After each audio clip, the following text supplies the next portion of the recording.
Nous, ce qu'on conseille, c'est de se lever toutes les demi-heures au bureau. Tout simplement, moi, je donne des petites astuces à mes patients. On peut faire le tour de son bureau, on peut dire bonjour à son voisin, on peut mettre l'imprimante un peu plus loin, mettre sa bouteille d'eau, son téléphone un peu plus loin pour se forcer à bouger. Ne plus prendre l'ascenseur, essayer de prendre les escaliers quand vous êtes au travail. Quand on a la possibilité d'aller au travail à pied ou à vélo, donc c'est le sujet de la semaine, c'est beaucoup plus intéressant parce que vous allez faire une demi-heure le matin, une demi-heure l'après-midi, on a sur 1 heure d'activité physique quotidienne et en plus de ça, vous évitez les bouchons quand vous habitez à Bruxelles. Donc voilà. On peut préserver son dos en prenant 5 minutes quotidiennement pour faire quelques exercices.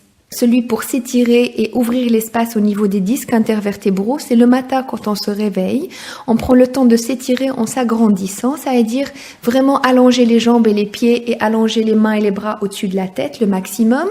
Et pour finir, on est allongé toujours sur le dos. On peut ramener les 2 genoux fléchis, pliés, contre la poitrine. Il y a un autre exercice qui peut être pas mal à faire au bureau, c'est ce que j'appellerais moi la chaise imaginaire, c'est-à-dire en fait, on se met contre le mur et on va faire une sorte de squat, c'est-à-dire on va s'asseoir, on va descendre les fesses, les contracter en gardant le dos contre le mur progressivement, comme si on allait s'asseoir sur une chaise qui n'existe pas. Il faut que le vélo soit bien réglé, donc comme c'est marqué sur le site le straightenup.be.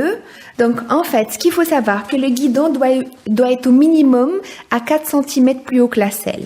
Donc ça veut dire que le guidon ne doit pas être à la même hauteur au plus bas que la selle pour éviter que vous soyez trop penché.